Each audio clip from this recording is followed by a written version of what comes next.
अस्सलामुअलैकुम dear students. तो आज के इस लेक्चर में एक्सरसाइज 2.4 क्वेश्चन नंबर 1 का पार्ट नंबर 3 जो रह गया था। इससे प्रीवियस लेक्चर में मैंने पार्ट नंबर 1 और 2 कंप्लीट करवा दिए थे। आज इसका पार्ट नंबर 3 कंप्लीट करवाऊंगी।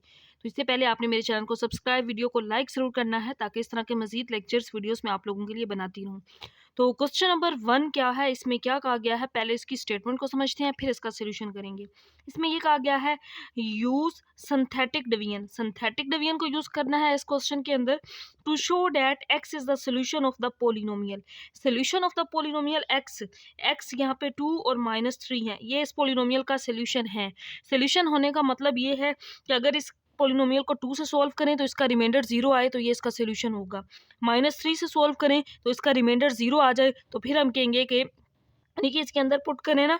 दूसरा तरीका ये है सिंथेटिक डिवीजन ना हो तो 2 पुट करें तो 0 आ जाए, -3 पुट करें 0 आ जाए, यानी कि रिमाइंडर जो बाकी बचे वो वैल्यू 0 हो तो हम कहते हैं कि ये जो है ना 2 और -3 ये इस पोलिनोमियल का सोल्यूशन है, x की ये वैल्यू इसका सोल्यूशन है। इसके बाद जो दूसरा पार्ट है क्वेश्चन के अंदर वो ये कहा गया है and use the result to factorise the polynomial completely. जो हम सिंथेटिक डिवीजन से सॉल्व कर लेंगे ना तो हमारे पास जो रिजल्ट आएगा उसको फैक्टराइज भी करना है, मुकम्मल तौर पर फैक्टराइज करना है कंप्लीटली, यानी कि उसके फिर फैक्टर्स भी बना के चेक करेंगे। तो ये पोलिनोमियल गिवन थी, सबसे पहले इसको सिंथेटिक डिवीजन में लिख लेंगे, फिर इसको सोल्व करेंगे 2 और -3 से। तो एक्स क्यूब इसका कोफिशियंट 1 है, एक्स स्क्वायर आता है, फिर एक्स क्यूब के बाद इसका कोफिशियंट 2 है, फिर x इसका कोफिशियंट -5, फिर कांस्टेंट इसका कोफिशियंट -6 है। तो 2 और -3 इसके रूट्स हैं, बताया गया है क्वेश्चन के अंदर। तो पहले 2 से इसको सोल्व कर लेते हैं, 1 पहली वैल्यू इसी तरह सिंथेटिक डिवीजन में लिख लेते हैं, फिर इससे मल्टीप्लाई 2 1 ज़ा 2 और यहाँ पे दोनों वैल्यूज़ को ऐड कर लेते हैं। 2 2 2 और 2 4 और 4 2 जार मल्टीप्लाई करेंगे 8 8 -5 आंसर आ जाएगा 3 3 2 जार 6, तो यहाँ पे रिमाइंडर आ गया 0। इसका मतलब है 2 इस पोलिनोमियल का फैक्टर है क्योंकि रिमाइंडर 0 आ गया है। अब दूसरा -3 भी इसका रूट है तो इसी के अंदर -3 से आप इसको सोल्व कर लेंगे। तो ये पहली वैल्यू इसी तरह नीचे लिख लेंगे। अब मल्टीप्लाई यहाँ पे -3 तो -3 आ जाएगा क्योंकि -3 को 1 से मल्टीप्लाई, तो 4 -3 आंसर 1।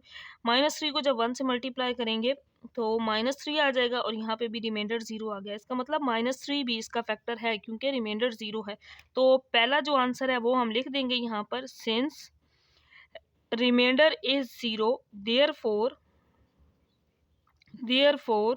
2 and -3 are the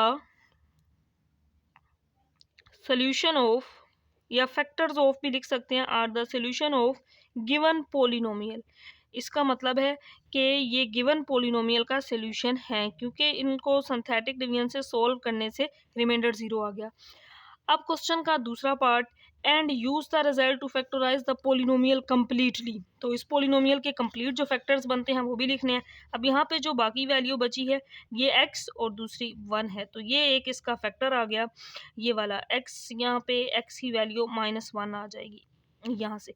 तो इस पोलिनोमियल के जो फैक्टर आए हैं ना, x cube plus 2x square -5x -6, इसके कंप्लीट फैक्टर्स अब लिखेंगे। 2 भी इसका फैक्टर है, यहाँ पे हमने बताया है। -3 भी इसका सोल्यूशन है, मीन्स इसका फैक्टर है। तो एक तो इसका फैक्टर x -2 आ जाएगा क्योंकि ये +2 था ना, यानी कि ये जो पहला फैक्टर है वो ये है, x -2 = 0, x = 2 तभी बनता है -2, और x + 3 = 0 तभी x -3 आएगा। तो हम यहाँ पे लिख लेंगे x + 3 और x + 1।